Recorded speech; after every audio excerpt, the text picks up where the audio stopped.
Embryo Castle. You can call me Gabby. I'll be helping you out today. Did you have any trouble finding the place? No, I did not. Oh, perfect. So, we're going to get started here. And we're going to go over this client consent and release form. Did you have any questions with it? Nope. Okay, perfect. So, did you bring any... Oh boy, did I. Perfect. In our phone call we had talked about bringing your pay stubs and your medical bills or any kind of debt that you have. I have a lot of paycheck stubs. Perfect. And a lot of debt. Perfect. Thank you. So let's go over your client information sheet here. Shows that you're a Goodwill worker. Yes, I am. Perfect. And it shows right here that you left your household monthly take-home pre-tax pay empty and your after-tax pay empty. Yes, I did. Why is that? I do not know how to figure that out. You don't? No. Okay. Well, that's okay. I can show you how to figure that out awesome. Using your pay stubs, actually. So we'll go over and we'll look at your pay stubs here. So it says what your wages are, which is your rate of pay, which is $10.50 an hour. You work typically 80 hours a week. It says here that you work full time. And what you do is you multiply $10.50 by 80 and you get $8.40, which is your pay before taxes are taken out. Okay. Over here it'll show you your Social Security and all the taxes that they take out, and they took out 55.46. Okay. So you would subtract 840 by 55.46, which is $55.46, and that is going to be your after-tax pay for the paycheck. Okay. You typically get 2 paychecks in a month, so you would just multiply that number by 2. So your household monthly income would be $1,680 because you would multiply the $840 by 2. Okay. And then your after tax, you would subtract the $840 by 55.46 and multiply that number by 2. And it would be $1,565.08. Oh, okay. Excellent. I want to talk about managing your money and talking about budgeting. I have an easy little handout that I could work with you on. Okay.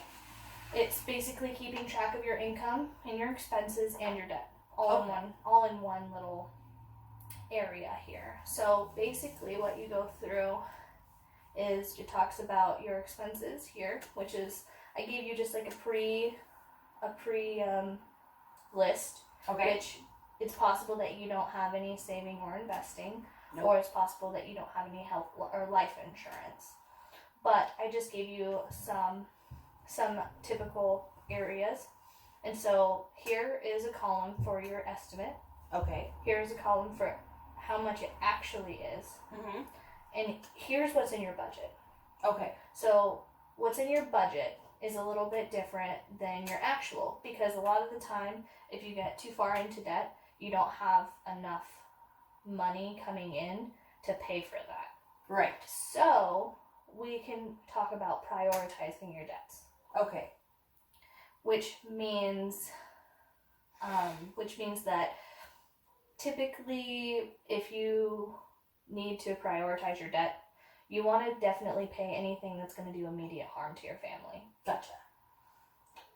In that case, paying rent on time so you don't get evicted, so that way your children have a home to come home to, or you have a home to come home to.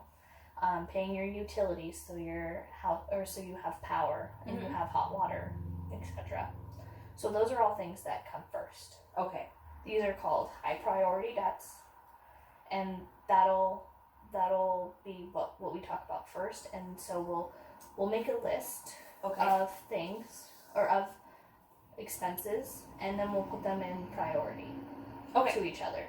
So medical debt is actually on your lowest priority. Okay. Because a lot of the time medical debt has zero or little interest rates, Mm-hmm. and interest rates are usually what get people overly overwhelmed in these kind of debt situations. Okay.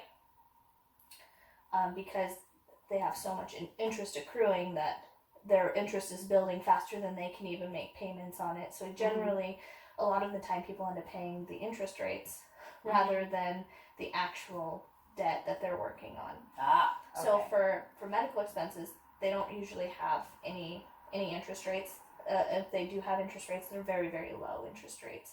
Very easy to keep up on. Okay. Do it, but my suggestion would be to collect all your receipts, write down every purchase that you have, every single one, your daily transaction, and you can do like a little spreadsheet if you know how to do that, or just write down in a journal. Okay. And keep all your receipts and write down every single transaction that you make, every single one of them. Okay. If you pay cash, credit card, check, etc., just write down every single one of them. Okay, I can do that. Thank you so much. Thank Sorry you about very that. much. Thank you, and I will just made up with the receptionist, and she'll set up a date for you in about a month, Okay, and we'll go from there. thank you.